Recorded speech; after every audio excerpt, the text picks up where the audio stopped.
Vous êtes sur la RTB, merci de suivre le journal de 19h. Tout d'abord, le sommaire. Plus question pour les populations de Gassan dans le Nayala de parcourir des kilomètres pour accéder à l'eau potable. La Jamaïat islamique Ahmadiyya vient de procéder à l'inauguration des infrastructures d'adduction d'eau potable et en énergie solaire. Des réalisations qui viennent soulager des centaines d'habitants. Des précisions à suivre dans ce journal. Et puis, le Naposum du roi du Yatenga s'est tenu le 12 février à Wayukia, une fête coutumière au cours de laquelle les sujets présentent leurs vœux de nouvelles an à Nabakiba, cadre d'invocation et de la providence. C'est également pendant cette fête que le Warang Naba Saga de Wayukia réitère son allégeance au roi du Yatenga. L'ambiance du Naposum, c'est juste dans une dizaine de minutes. Madame, Monsieur, bonsoir et bienvenue. Fini le calvaire des populations de Gassan dans le Nayala pour s'approvisionner en eau potable.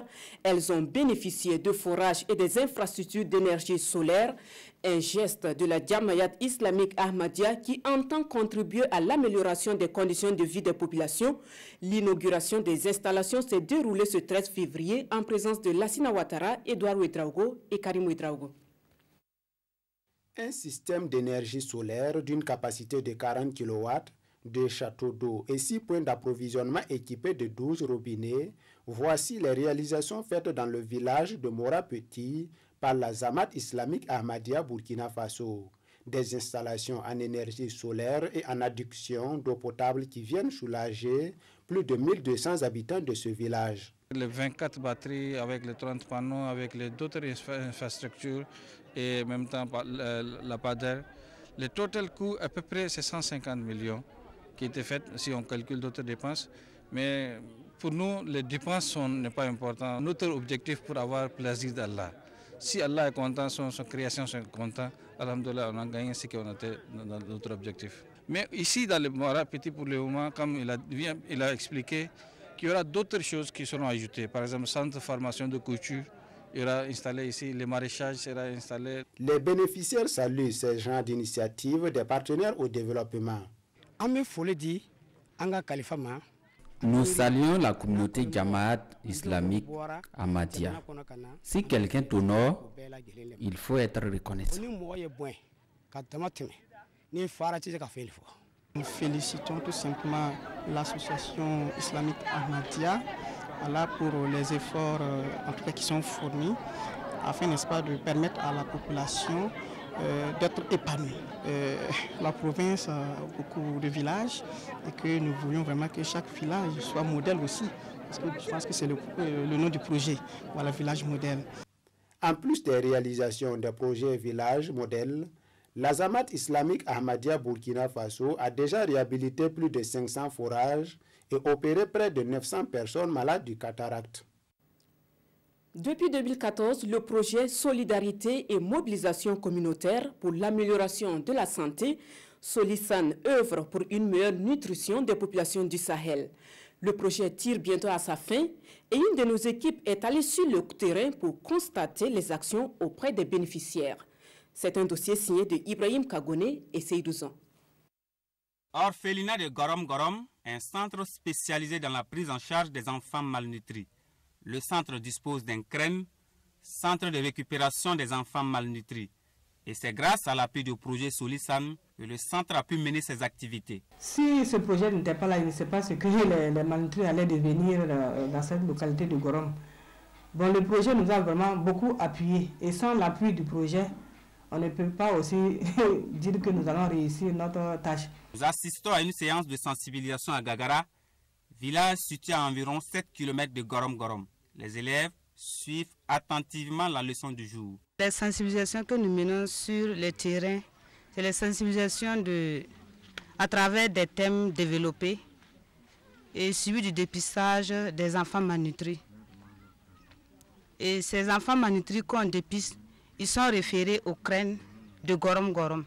L'intervention du projet Solisan a apporté un changement de comportement en matière de santé mère-enfant ici à Gagara et partant dans les provinces de l'Oudalan et du Soum. Nous ne les amenions pas à l'hôpital. Nous ne lavions même pas nos mains avant de leur donner à manger. Mais avec les campagnes de sensibilisation, nous avons appris beaucoup de choses. Actuellement, si un enfant tombe malade, nous l'envoyons à l'hôpital. Solisan a aussi formalisé un accord de collaboration avec les CSPS et les CMA pour la prise en charge des enfants malnutris pour lesquels les CREN ne peuvent assurer leurs soins. Nous avons doté du matériel médico-technique, ce qui nous a permis d'améliorer notre capacité de prise en charge des patients. Nous avons doté en médicaments pour la prise en charge gratuite de la population. Aussi, dans le cadre de la mise en œuvre de la gratuité, il peut arriver que des fois on ait des difficultés pour avoir la totalité des médicaments. Donc on regardait également ce qui existait dans leur dotation, si on a des compléments, notamment des seringues. Plusieurs projets interviennent dans le secteur de la santé au Sahel, mais Solisan a sa particularité et des succès majeurs sont à noter. L'intervention du projet a amené la population dans ces zones que je vous ai citées tantôt d'avoir conscience qu'ils doivent s'organiser pour prendre en charge leur santé. Débuté en septembre 2014, le projet Solisan prend fin en février 2018. Les autorités sanitaires de la région du Sahel espèrent que d'autres partenaires prendront le relais pour les soutenir dans la prise en charge des enfants malnutris, qui est un problème de santé publique au Sahel. 18 millions de francs CFA, c'est le lot d'un parieur de la Lonabé, la loterie nationale du Burkina. L'heureux gagnant est entré en possession de son chèque ce 13 février à Waïguia. Les responsables de la nationale du jeu invitent les parieurs à jouer de façon responsable. Le compte rendu avec Irénée Kaboré et Moussaki. Après plusieurs années de tentatives au jeu du hasard, la chance vient de s'offrir à Aminata Ouedraogo. Elle reçoit 18 600 000 francs CFA de la Lonabé pour avoir gagné l'ordre du 4+1 du mardi 30 janvier dernier. Quoi de plus normal donc pour cette ménagère de penser à la réalisation de ce projet.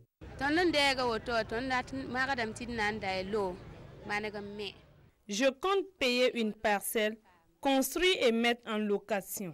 En fait, j'ai joué à la loterie il y a 3 ans. Pour ce gain, j'ai misé 300 francs et me voilà gagnant de 18 600 000 francs.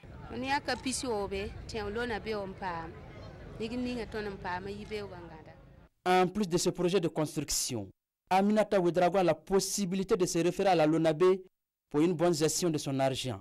Et pour les chefs d'agence, la Lonabé a pour mission d'accompagner ses gagnants, comme le veut son slogan, les lots aux heureux gagnants et les bénéfices à la nation entière. C'est elle qui décide, nous allons la proposer et avec maintenant la démarche qui va suivre, on va l'orienter auprès de la maison de l'entreprise et les projets maintenant qu'elle a déjà ou à défaut la maison de l'entreprise même peut déjà la proposer. Le maire de Waïguia a prodigué des conseils aux parieurs pour un jeu responsable. L'agence Lonabé Waïguia a ouvert ses portes en 1994. Elle a 52 clubs répartis dans les provinces de la région du Nord, dont 28 dans la cité de Nabakango. Dans la Yaya, on célèbre plutôt le 30e anniversaire de l'alphabétisation des filles et des fils de la localité. Une activité organisée par le Diamant de Bourkangou qui est placé plutôt sous le thème 30 ans d'alphabétisation et de formation, acquis et perspectives. Le Diamant de Bourkangou soutient également la communauté à travers des activités génératrices de revenus. On en sait plus avec Bouraïma Kane et Lazare Sanou. C'est le 30e anniversaire du Diamant de Bourkangou. En 30 années d'activité, il y a des motifs de satisfaction pour ce qui concerne l'alphabétisation. Des activités génératrices de revenus telles que le warantage sont également à l'actif du Diema. Dès demain, on va placer les sacs de mil, d'arachide, du riz paddy, voilà, tout ce que les gens ont amené. Et ça aussi, on a trouvé que c'est un système qui va beaucoup aider les gens, puisque c'est à partir de ça que les groupements membres du Diema pourront avoir du crédit. Des sentiments déjà de joie et de satisfaction de voir que cette alphabétisation s'est inscrite dans la durée et qu'elle a produit des résultats, des très bons résultats, parce qu'on a même des cadres dans différents domaines qui sont formés là. Les acquis de l'alphabétisation sont perceptibles. Les structures œuvrant dans ce domaine peuvent être sûrs de l'accompagnement du ministère de tutelle.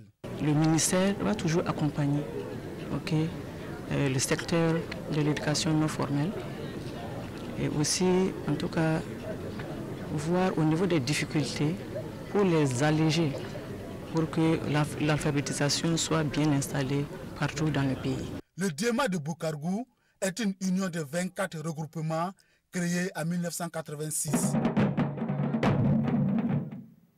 Miss Université 2018, la présélection se tiendra le 24 février prochain à Bobo-Dioulasso. 230 candidates sont inscrites et 30 seront retenues pour la compétition finale. Les candidates viennent de Ouagadougou, Bobo-Dioulasso, Fadangourman et de Kaya. Le comité d'organisation de Miss Université était face à la presse hier 14 février pour plus de détails. Le reportage avec Alidou Badini et Nathalie Sawadgo-Nabaloum.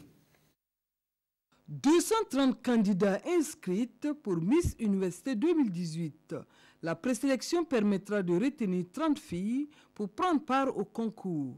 L'information a été donnée au cours d'une conférence de presse. Une première activité pour lancer l'événement. Pour cette édition, la présélection nationale est prévue se tenir à Bobo-Dioulasso le 24 février prochain. Depuis 2005, la ville de Bobo-Dioulasso n'a pas vu le concours Miss Université. À défaut de transférer la finale à Bobo-Dioulasso, nous avons voulu cette année organiser la présélection qui en réalité est une demi-finale nationale de toutes les candidates afin que la ville de Bobo-Dioulasso aussi puisse profiter de ce concours qui magnifie et qui met en valeur la beauté de la femme burkinabé. Miss Université fête cette année ses 16 ans. Et depuis, aucun accompagnement des ministères et institutions publiques. Depuis 16 ans, nous organisons ce concours et nous n'avons pas un appui institutionnel. Ce que j'ai à dire, si depuis 16 ans ce concours existe, c'est que quelque part le concours apporte la valeur ajoutée à ce pays-là. Ça peut être du divertissement, mais le divertissement aussi, ça contribue à la construction d'une nation. Jeunesse burkinabé et immigration, c'est autour de ce thème que sera célébré l'événement. Et pour donner plus de visibilité, le comité d'organisation prévoit faire venir l'artiste camerounaise Remise pour rehausser l'éclat de la cérémonie. Salutations et rituels étaient les temps forts du Napossum de Nabakiba de Waïguia. Moment de rassemblement et d'invocation des membres des ancêtres, c'est aussi l'occasion pour le Werang Naba Saga et ses sujets de réitérer leur allégeance au roi du Yatenga. L'ambiance du Napossum, c'est un reportage signé de Constantin Ouedraogo et Karim Bikenga. Des notables chez le Werang Naba Saga, premier ministre de Naba Kiba du Yatenga. Tour à tour, ces ministres passent avec leur présent apprêté pour la circonstance. Ainsi, le rassemblement est sonné pour le Napossum 2018, qui est un cadre d'invocation de la Providence et de réitération d'allégeance au roi du Yatenga. Aujourd'hui, c'est notre fête coutumière. Notre famille se réunit le matin pour recevoir les salutations et le soir, avec les notables, nous partons saluer le roi du Yatenga. Nous sommes tous sous son autorité. Le cérémonial terminé, le Werang Naba entouré des notables met le cap sur la cour royale, précédé de cavaliers. Au palais de Naba Kiba, d'autres rituels sont exécutés pour solliciter aux mains des ancêtres la paix pour le pays.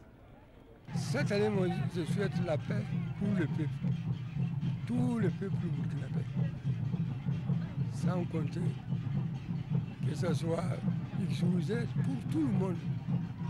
Et qu'il y a eu une bonne récolte pour que les gens puissent avoir à manger. Vous savez, cette année, il n'a pas plu. Le Napossum 2018 a connu la présence d'autorités administratives et politiques. Elles sont venues témoigner leur soutien aux chefs coutumiers. C'est dans cette ambiance de fête que prend fin ce journal de 19h. Merci de l'avoir suivi. Tout de suite, le 20h avec Windata Nathalie Kaouré. Quant à moi, je vous donne rendez-vous demain à 19h.